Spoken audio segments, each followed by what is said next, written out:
शेतकऱ्याची काही मागणी असेल ते मला भेटलं तर मी न्याय देईल. नियमाप्रमाणे जो काही भूसंपादन कायदा अस्तित्वात आहे त्या कायद्याप्रमाणे त्या शेतकऱ्याला न्याय देऊ. सर्व जिल्हाधिकारी ऍक्शन मोड मध्ये आहे. कुणी साठेबाजी करू नये.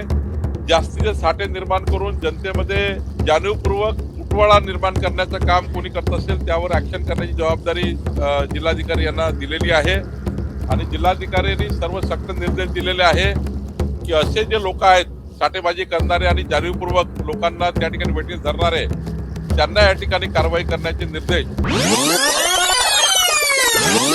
राज्यामध्ये 11 ऍडिशनल कार्यालय, ऍडिशनल कलेक्टर कार्यालय, अतिरिक्त जिल्हाधिकारी कार्यालय मंजूर करण्याची बाब शासनाच्या विचाराधीन होती. माननीय मुख्यमंत्री देवेंद्र फडणवीसजींनी आणि मंत्रिमंडळाने 11 अतिरिक्त जिल्हाधिकारी कार्यालय मंजूर केलेले आहे आणि यामध्ये आज हे जिल्हे कुठले असणार ते 11 जिल्हे आज आम्ही जाहीर करतो आहे ज्याला ऍडिशनल कलेक्टर कार्यालय मिळणार आहे. यामध्ये ठाणे जिल्हा, रत्नागिरी जिल्हा, पुणे जिल्हा, सातारा, सोलापूर, जळगाव, नांदेड, अमरावती, यवतमाळ, बुलढाणा आणि नागपूर या 11 जिल्ह्यांना आता ऍडिशनल कलेक्टर कार्यालय मिळणार आहे आणि 2 ऍडिशनल कलेक्टर आमच्या जमाबंदी आयुक्ताकडे 2 ऍडिशनल कलेक्टरच्या पोस्ट आम्ही नव्याने दिलेल्या आहेत. त्यामुळं 13 ऍडिशनल कलेक्टर पुन्हा महसूल विभागामध्ये आता ही पदनिर्मिती आणि या ठिकाणी झालेली आहे. त्यामुळे एक मोठा दिलासा ज्या क्वाशी ज्युडिशियल केसेस आहेत मोठ्या प्रमाणावर ज्या अर्धन्यायिक प्रकरण आहेत ते लवकरात लवकर निपटारा निघतील आणि मोठ्या प्रमाणावर त्या ठिकाणी जे मोठे मोठे जिल्हे आहेत विभागाचे जिल्हे आहेत त्या जिल्ह्यामध्ये सुद्धा एक ऍडिशनल कलेक्टर मिळणार आहे.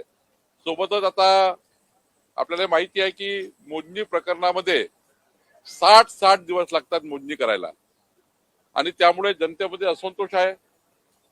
आमच्या आता भूकर मापक जो आहे ती जी संख्या लक्षात घेता आम्ही नवीन आकृती बंद केलाय पण तरी या राज्यामध्ये ज्या पद्धतीचं डेव्हलपमेंट चालू आहे, ज्या पद्धतीचं भूसंपादन सुरू आहे, ज्या पद्धतीने वेगवेगळे पोटिस्से करावे लागतात आहे आणि मोठ्या प्रमाणावर आदिवासी वन जमिनीमध्ये सुद्धा आता पोटिस्से आहेत. त्यामुळं राज्यामध्ये आता शासकीय भूकर मापकासोबत खाजगी भूकर मापक आता आम्ही राज्याने अलाव केलेले आहे. आता आमचे जिल्हाधिकारी SLR बसून त्या जिल्ह्याला किती भूकर मापक लागतील खाजगी याची नेमणूक करणार, त्यांचा क्वालिफिकेशन ठरवणार, त्यांचं प्रशिक्षण घेणार आणि मग आधुनिकीकरणातून जे रोवर्स आले आहे या रोवर्सच्या माध्यमातून या ठिकाणी राज्यामध्ये मोजणी राज्यामध्ये खाजगी भूकर मापक सुद्धा आता मोजणी करू शकतील. पण हे खाजगी भूकर मापक आमच्या शासकीय भूकर मापकासोबत काम करतील आणि आपल्या विभागाचा विचार आहे की पुढच्या काळामध्ये 2 महिने 3 महिने इतका जो मोजणीला काळ लागतो हा पुढच्या काळामध्ये 15 दिवसामध्ये जमिनीची मोजणी झाली पाहिजे. राज्य 15 दिवसावर शिफ्ट झालं पाहिजे. आधी मोजणी मग रजिस्ट्रेशन नंतर फेरफार 1 महिन्याच्या आतमध्ये ही पूर्ण प्रक्रिया झाली पाहिजे जेणेकरून मोजणी जे काही तुम्हाला रजिस्ट्रेशन करायचं असेल ते रजिस्ट्रेशन आणि मग मात्र तुमचे फेरफार म्हणजे म्युटेशन असे या ठिकाणी आम्ही करण्याचा विचार करतोय. राज्याच्या जनतेला असंतोषाचा सामना करावा लागणार नाही याचा विचार महसूल खात्याने केला आहे. राज्याच्या सर्व जिल्ह्यामध्ये आता कलेक्टर खाजगी भूकर मापक नेमू शकतील. जेवढी त्यांना आवश्यकता आहे तेवढे नेमू शकतील, काही लिमिट नाही. आणि हे भूकर मापक प्रशिक्षित राहतील.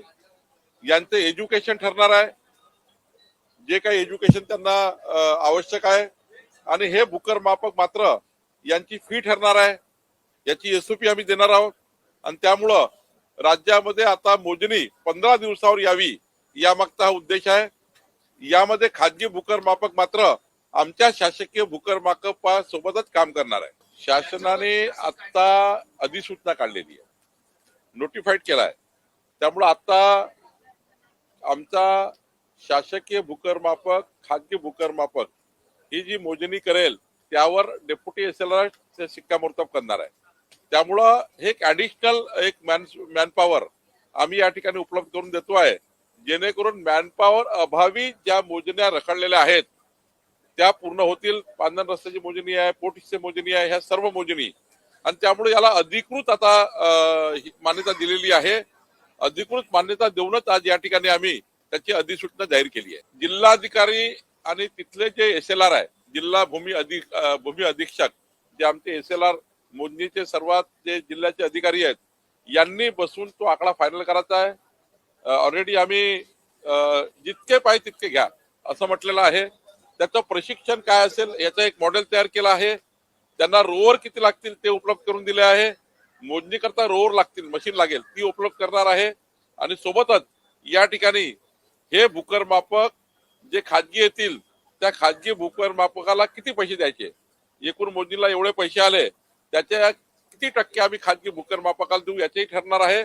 त्याची सविस्तर SOP पुढच्या 7 दिवसामध्ये राज्य शासन इश्यू करणार आहे. संपूर्ण क्वालिफिकेशन काय असेल, त्याचं प्रशिक्षण काय असेल, त्यांना पैसे किती मिळतील, त्या ठिकाणी रोवर त्यांना कसे उपलब्ध होतील, आमच्या शासकीय भूकर मापकाची जबाबदारी काय असेल, खाजगी भूकर मापकाची काय जबाबदारी असेल, या साऱ्या गोष्टीची SOP पुढच्या 7 दिवसामध्ये आम्ही जाहीर करणार आहोत. आणि दुसरं एक महत्वाचं, आज त्या ठिकाणी सभागृहामध्ये महत्वाची मागणी आली की जेवढा पोटहिस्सा आहे तेवढीच मोजणीचे पैसे घ्या. आता काय होतं की एक पोटहिस्सा मोजायचा असेल तर सर्व सर्वे नंबर मोजावा लागतो. त्यामुळं त्याचाही निर्णय शासन करणार आहे. त्याबद्दलचाही विचार सरकार करत आहे की जेवढी पोटहिस्सा मोजायची असेल तेवढाच पैसा घेतला पाहिजे. 10 आजूबाजूच्या लोकांचाही पैसा यांना भरावा लागतो एकट्या व्यक्तीला, त्याच्याबद्दलही सरकार विचार करणार नाही. केंद्रीय आमचे राष्ट्रीय अध्यक्ष नितीन नवीनजी यांनी मला या ठिकाणी ओडिसाच्या ऑब्झर्व्हर म्हणून त्या ठिकाणी पाठवलेलं आहे. या ठिकाणी मी उद्या ओडिसाला जाणार आहे आणि एकंदरीत आमचे जे त्या ठिकाणी मतदार आहेत, आमचे विधानसभेचे सदस्य, यावर आमच्या 3 सीट आहेत. त्या 3 सीटसाठी योग्य मतदान झालं पाहिजे. कुठेही मतदान चुकू नये. एक जरी मतदान चुकलं तरी त्याचे परिणाम मोठे असतात आणि त्यामुळं एक मताला महत्व आहे, प्रेफरन्शियल मताला महत्व आहे. त्यामुळं त्या ठिकाणी मी पर्यवेक्षक म्हणून जाणार आहे आणि मला असं वाटतं आमच्या 3 सीट निवडून येतील. सर्व जिल्हाधिकारी ऍक्शन मोड मध्ये आहे. कुणी साठेबाजी करू नये. जास्तीचे साठे निर्माण करून जनतेमध्ये जाणीवपूर्वक तुटवडा निर्माण करण्याचं काम कोणी करत असेल त्यावर ऍक्शन करण्याची जबाबदारी जिल्हाधिकारी यांना दिलेली आहे. आणि जिल्हाधिकाऱ्यांनी सर्व सक्त निर्देश दिलेले आहे की असे जे लोक आहेत साठेबाजी करणारे आणि जाणीवपूर्वक लोकांना त्या ठिकाणी वेठीस धरणारे, त्यांना या ठिकाणी कारवाई करण्याचे निर्देश जिल्हाधिकाऱ्यांनी दिले आहेत. असं आहे की केंद्र सरकारने संपूर्ण मॉनिटरिंग चालू केलं आहे. शेवटी युद्धजनक परिस्थितीमध्ये काही गोष्टी कराव्या लागतात, ज्या तुम्हालाही समजतात, मलाही समजतात. प्रत्येक गोष्टीचं मीडियाच्या माध्यमातून एखाद्या वेळी जनतेमध्ये समजून निर्माण होईल अशी कुठली वस्तू करू नये. अपोजिशनने सुद्धा अशा परिस्थितीमध्ये एकत्रितपणे राष्ट्राकरता एकत्र येऊन काम केलं पाहिजे. यावर राजकारण करू नये. सरकार पूर्ण तऱ्हेने मॉनिटर करताय. सरकार घरगुती सिलेंडर लोकांना मिळालं पाहिजे याकरता काम करताय. घरगुती सिलेंडर कुठल्याही परिस्थितीत बंद होऊ नये याची जबाबदारी सरकारने घेतली आहे. आणि त्यामुळं मला असं वाटतं की आपल्या सर्वांची जबाबदारी आहे की साठेबाज जे लोक आहेत त्यांना या ठिकाणी नियंत्रित करणे, त्यांनी कुठेही साठे तयार करू नये याची त्या ठिकाणी जबाबदारी घेणे, क्रायसिस तयार होण्याची काळजी घेणे आम्ही हे करतोय. नाही तर हे तपासावं लागेल. आता वेळेवर मला तुम्ही सांगितलं आता उत्तर मिळेल. मला तपासू द्या. शेतकऱ्याची काही मागणी असेल ते मला भेटलं तर मी न्याय देईल. नियमाप्रमाणे जो काही भूसंपादन कायदा अस्तित्वात आहे त्या कायद्याप्रमाणे त्या शेतकऱ्याला न्याय देऊ.